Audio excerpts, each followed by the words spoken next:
Hello everyone, welcome to Pre-Algebra with Miss Betsy. I'm glad you're back with me today. We're going to be continuing our discussion of how we solve equations in one variable. What we've been doing up to this point is we've only had one operation that has been performed on the variable. We've had very simple, straightforward equations, something like x plus 3 is equal to 10. And of course we know that the value for x in that equation is simply 7, but we've learned the process of using inverse operations and keeping an equation in balance by performing the same operation on both sides of the equation to arrive at a solution. What we're going to do today is see that we can be dealing with multiple operations that have been performed on a variable. If you are using the same text that I am, we are in Chapter 8 of Pre-Algebra for Christian Schools. It's published by Bob Jones University Press. We are in Section 8.1, and you find that on page 249 of the first edition of this text. You don't have to use that text. You solve algebraic equations the same way no matter what textbook you're using, so come along and join us. Before we get started though, this is an old lame joke. Don't have my books with me and don't have access to the internet, so forgive me if I've told you this one before, but it's pretty bad. What is worse than finding a worm in your apple? Well, about the only thing worse than that is finding half a worm and realizing that you have already found the other half. So let's go ahead and just do a very quick introduction, very quick review. If we have this equation right here,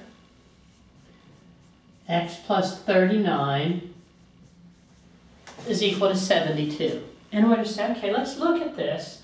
And what operation has been performed on the variable? What I'm asking is, okay, if I started with an x, which is my variable, what did we do to it? Did we multiply, divide, add, or subtract something? Well, what we did, what had been done to the variable, was we had added 39 to it, didn't we? We started with x, we added 39. Well, what is the inverse operation of addition? What undoes adding something? If I give you $5, you start with nothing, and I give you $5, what do I have to do to get you back to where you have nothing? Well, yeah, I give you $5 and I take it back away from you, or I subtract. So if we have added 39 to the x, then the inverse of addition is subtraction. So if we wanted to get back to x all by itself, we see that x has had 39 added to it. If we subtract 39, that's what we call the inverse operation. And this is how we're going to solve this problem. Now, is this all I need to do? Since I have x plus 39 minus 39? Well, no. We learned that equations are sort of like seesaws or equilibrium balances, dual arm balances, where if you have an equation that's balanced around the equal sign, so to speak, as long as you do the same thing, perform the same operation on both sides of that equation, then that equation is going to remain in balance. So if we have subtracted 39 from the left-hand side of the equation, we also have to subtract 39 from the right-hand side of the equation, so we see that x is equal to what? 33. Because there's simply been one operation that's been performed on the variable. And we have seen that similarly with subtraction, division, multiplication. I'm not going to write the different colors, but if we had x minus 13 is equal to 12, we started with an x, we subtracted a 13. The inverse of subtraction is addition. So if I add a 13 to both sides of the equation, my equation remains in balance, and we've come up with a value of 25 for x. And it's true, 25 minus 13 is equal to 12.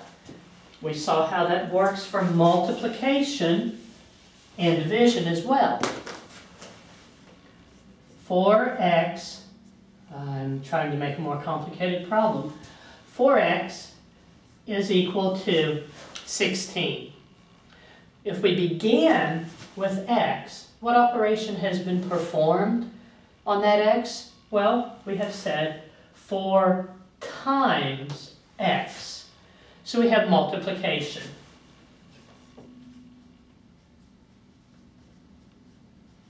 Which is a very long word if I start out not intending to write it, multiplication.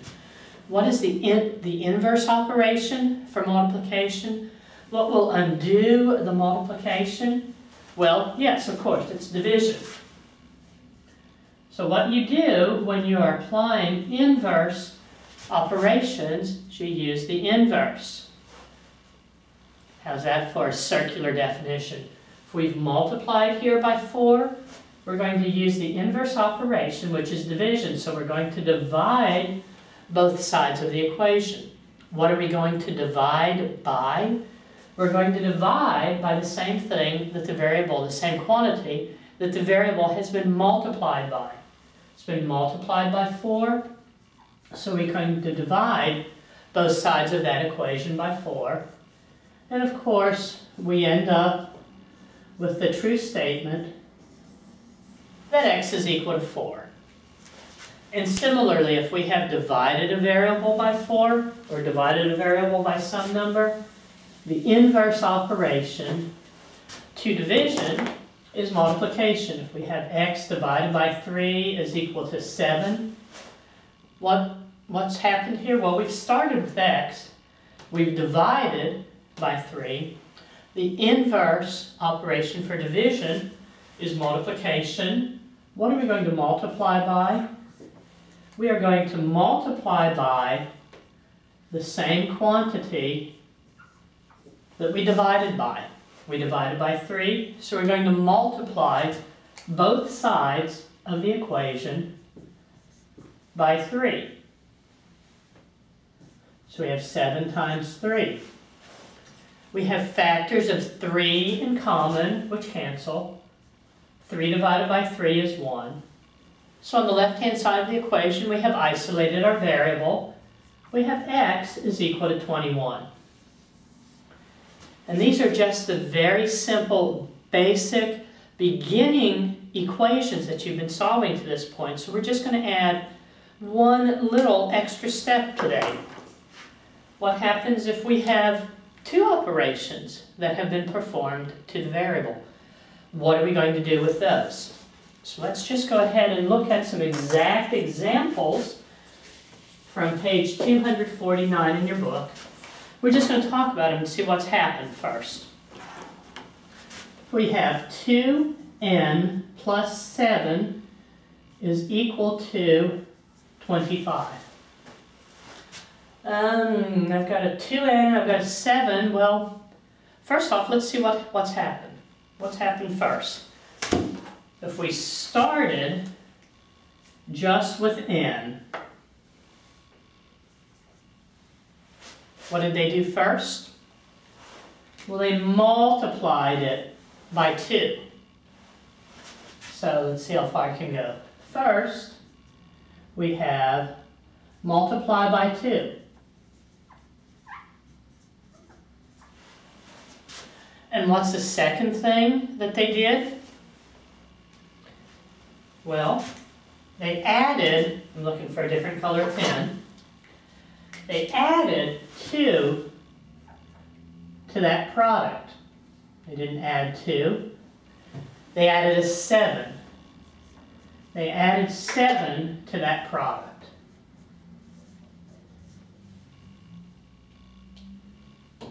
See if I can keep up with all of my different colors. Add 7 to the product. And what's a product? Remember, a product is what results when you multiply 2 or more factors together.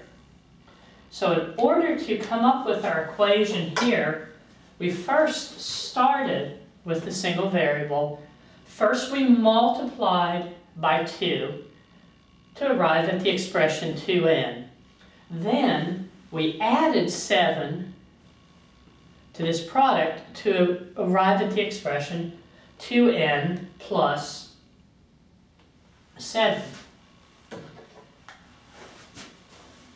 So this is the order in which we performed operations on the variable. Now if we wanted to undo these operations, remember we say that inverses are operations that undo one another. To undo it, we're going to perform these operations in reverse order, okay? And of course, today is the one day that I don't have a black marker with me. Reverse order. Reverse order to undo. And we're wanting to solve. I don't care what 2n is equal to. I don't care what 2n plus 7 is equal to. What I want to do is isolate the variable, which means what number, if I put this number in here, which n is going to be equal to 9, because 18 plus 7 is 25, what do I have to do to come up with the fact that one single n is equal to 9? How am I going to use this idea of inverse operations to come up with the true statement that n is equal to 5? Well, first, you see what's been done to the variable. First, they multiplied it by 2. Then they added 7 to that product. The key right here for solving this equation is to reverse the order to undo the expressions, to undo the operations. Have to chase that lid there. So what are we going to do first? Yeah, you can just put it right down there. What we're going to do first now, thank you.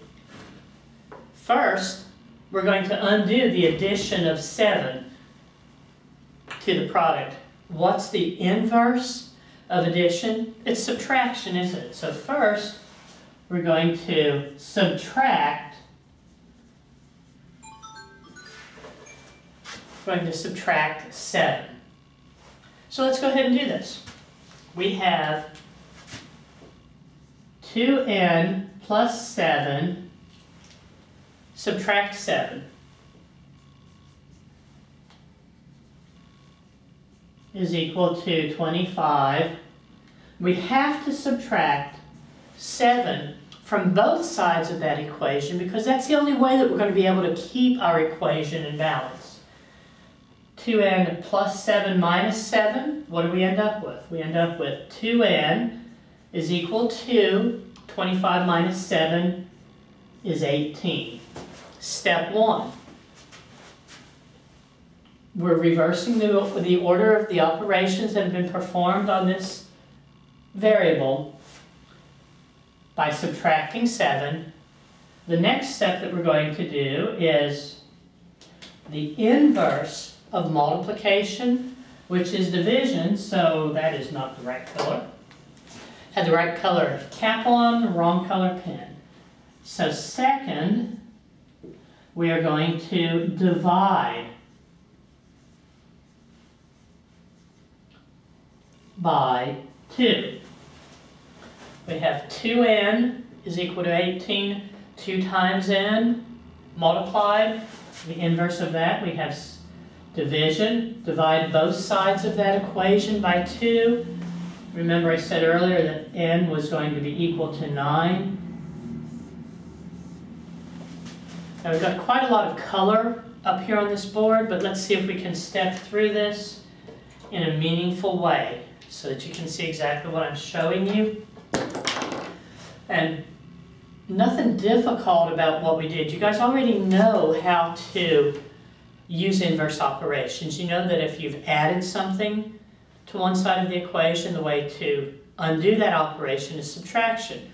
You know that if you multiply the variable by a number, the way that you undo that is by dividing. We're just going to be doing 2 or more operations at one time. So here we first look at our equation. 2n plus 7 is equal to 25. And we have to think, okay, I've got a couple of things going on. I've got addition and I have multiplication going on. So what do I need to do? Well, the very first thing that was done was it was multiplied by 2. The second thing that was done to this variable, second operation here, we added 7. And then you remember, it's like when you're stepping through projects at home or when you're trying to back out of something, you always have to do things in reverse order, don't you? So you figure out the order in which operations were performed in the variable, then you work backwards. The last thing that's done here is you've added 7. So you're going to subtract 7 from both sides of the equation because the inverse operation for addition is subtraction. When you do that, you see that you only have 2n is equal to 18, where we've multiplied the variable by 2. The inverse of multiplication, of course, is division. We divide both sides of this equation by 2, and we end up with our solution, n is equal to 9. So what you're going to do when you solve equations that have more than one operation performed in the variable, your book will tell you this. It says on page 249, solving equations with multiple operations, determine the order in which operations have been performed on the variable, undo the operations in reverse order by performing the inverse operations on both sides of the equation. All that is what I've illustrated for you over here. You look and see, what have they done to the variable? And then to get back to the variable by itself, you just work backwards. Multiply, add, work backwards with inverses. Undo the addition with subtraction first. Undo the multiplication with division. So let's just work through a couple of these examples here.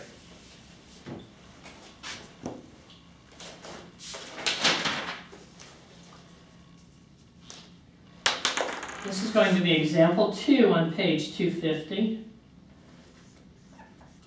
Solve and check. 4 times the quantity x plus 3 is equal to 36. If we want to be able to find out a value for x that makes this equation work, well then of course we have to isolate the variable, don't we? In order to be able to isolate the variable, we have to take this expression apart and see, well, what did they do? In what order did they perform operations on it? Well, what did they do first? First, you added 3.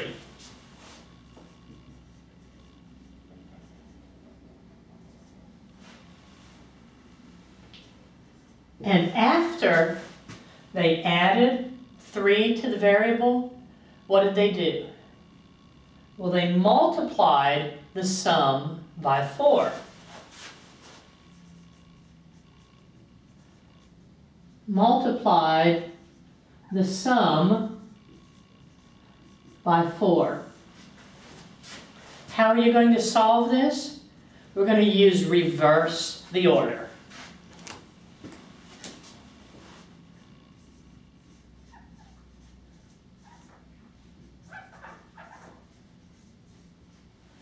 Okay, so what are we going to do first? If we start, this is the pink is what operations have been performed to the variable. The orange is the order in which we're going to undo those operations so that we can isolate the variable and solve for x. So what are we going to do first? We're going to do the inverse of multiplication. What's the inverse of multiplication? Division. So we're going to divide the sum by 4. And after we divide the sum by 4, we're going to do the inverse of the first operation. What's the inverse of, let me see, do I really mean this? Yes. What's the inverse of addition? It's subtraction. So we're going to subtract 3. So let's see what happens here. Divide the sum by 4. We have our equation written here. We're going to divide both sides of this equation by 4. We're dividing by 4, remember, because what we've done is we have multiplied 4 times this product. That was the very last thing that's done. You always have to undo the very last operation that was performed. We have common factors that you can cancel. 4 divided by 4 is 1. Or you have factors of 4 in common, leaving 1 times x plus 3 with a denominator of 1. I'm going to go ahead and erase those 1s because that's a confusing way to do it. 4 divided by 4, what we have left now, x plus 3 is equal to 36 divided by 4. That's a multiplication. I cannot believe that I lost the word. That's a multiplication fact. 36 divided by 4 is 9. Now, already our expression is like, oh, well, this is easy. I know x is going to be 6. Yes, x is equal to 6 because we're going to do the inverse of adding 3. We've divided the sum by 4. Now we're going to subtract 3 from both sides of that equation. We have x plus 3 minus 3 is equal to 9 minus 3. And when we solve this, x is equal to 6. Now they ask us to check this expression. However, how do we check this? You always check by taking your solution, substituting it in for the original expression. And I'm looking here and I have my board filled up. What I'm going to do is I'm going to erase over here the instructions that we use. This is just our analysis of what happened to this equation. So I'm going to go ahead and erase this, and then I'm going to show you the check.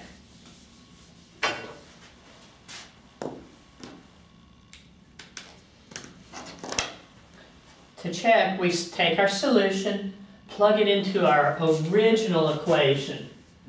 And what was our original equation? It was 4 times the quantity x plus 3 is equal to 36. So we want to see what happens when we substitute in a value of 6 into that equation. Is that going to give us a true expression? Because we simply have numbers inside our parentheses we're going to add. 4 times 9, is that equal to 36? And yes, of course, 36 is equal to 6. So we have solved this expression by undoing 2 operations. First, we had to divide the equation by 4 because it had been multiplied by 4. And then we had to subtract a negative 3 from both sides of the equation because we saw that 3 had been added.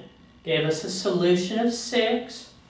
We plugged that value of 6 into our original equation for the variable and saw that we ended up with a true statement where 36 is equal to 36. That's all you need to do. Let me go ahead and do simply one more example for us. Z minus, and I'm just going to use x. X minus 3 over 2 is equal to 9.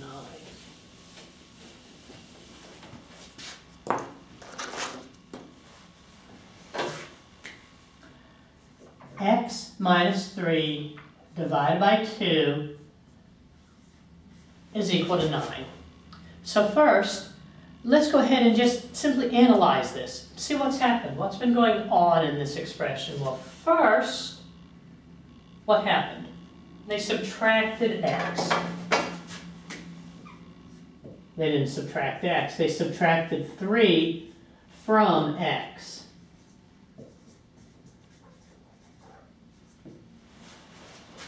X minus 3.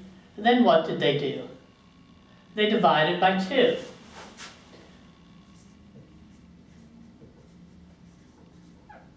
Divided by 2.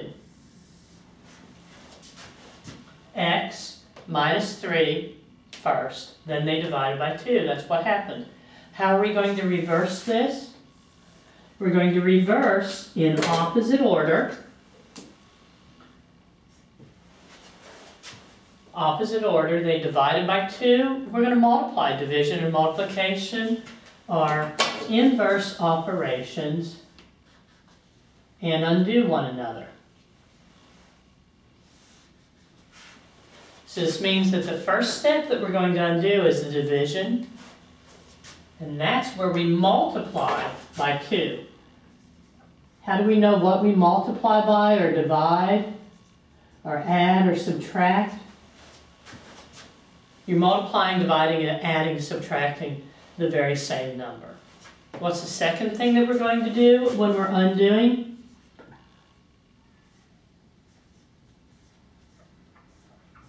When we undo the operations here, what we're doing is solving for x. Second thing, we're going to take the inverse operation for subtraction, which is addition. And what are we going to add? We're going to add the same quantity that was subtracted. And this always has to be performed on both sides of the equation. This is a huge thing. Both. And why do we have to do this? Because we want to be able to keep our equation, keep our balance beam, keep our seesaw level. That's the key important thing we have going on here. If you've got something that's leveled out, it's balanced. If you take something from one side of that scale, it's out of balance. But if you take the same amount from the other side, then it comes back and it settles even again. So let's see what we do.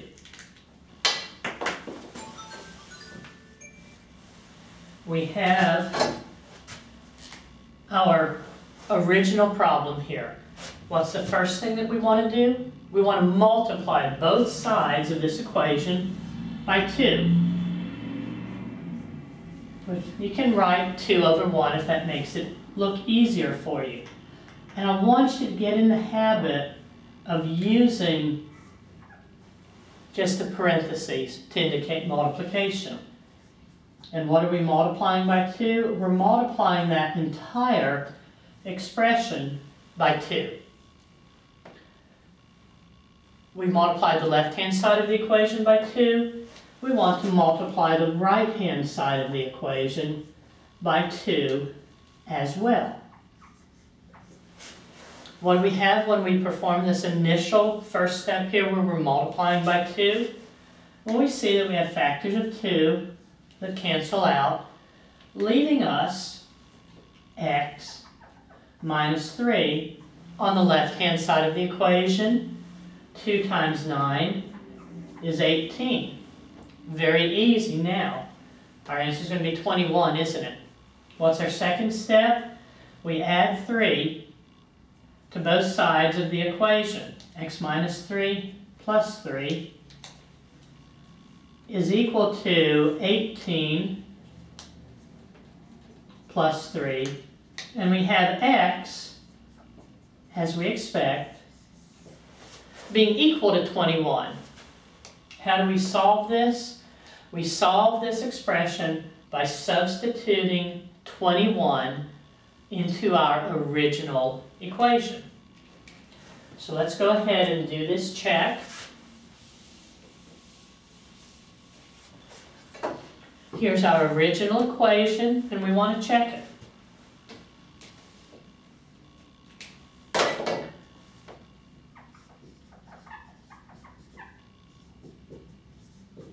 How are we going to do this? Substitute 21 in.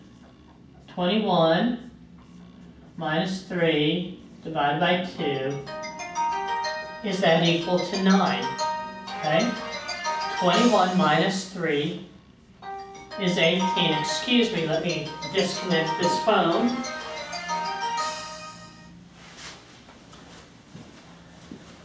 (21 minus 3 is 18 divided by 2. Is that equal to 9? Yes. 9, of course, is equal to 9. So we see that our solution of x equal to 21 is true.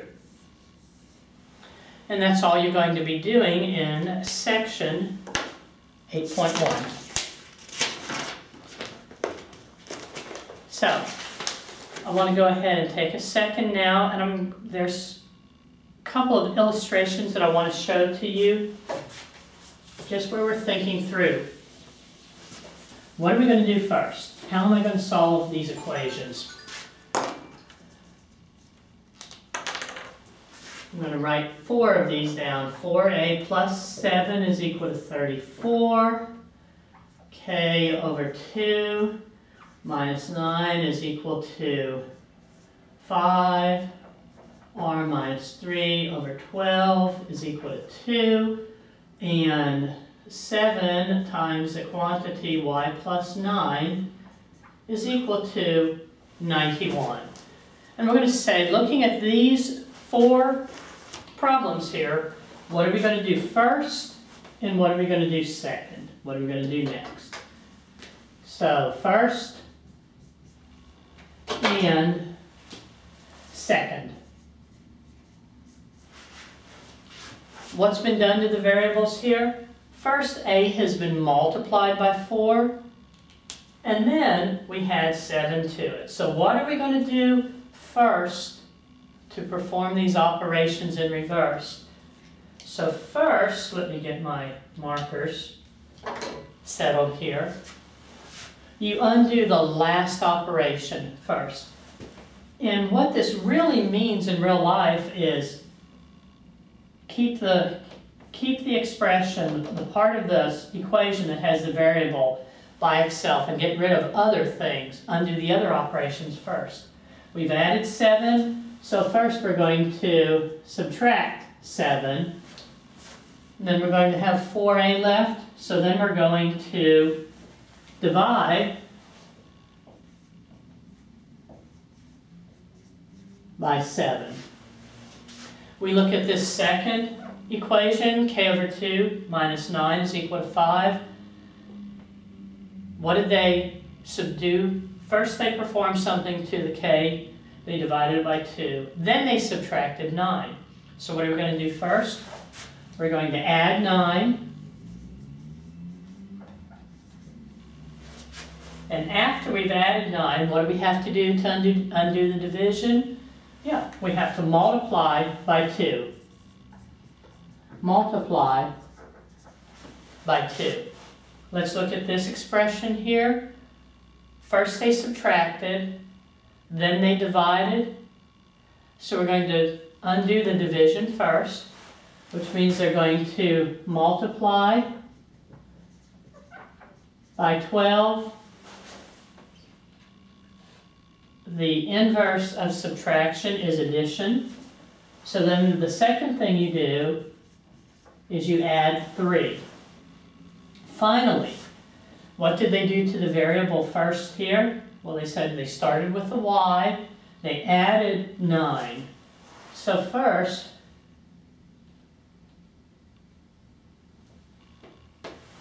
first they added a 9, then they multiplied by 7. So we're going to undo the multiplication first. So the first thing that we do is divide by 7. And you caught that hesitation when I was teaching you here? That's because I thought, okay, we have subtraction, addition, multiplication. I knew that we were illustrating these operations in reverse. I thought, oh, don't forget, we want to undo the operation that has been performed last. First they added, then they divided. First they added, then they multiplied. Now we need to divide first by 7, and then we're going to subtract a 9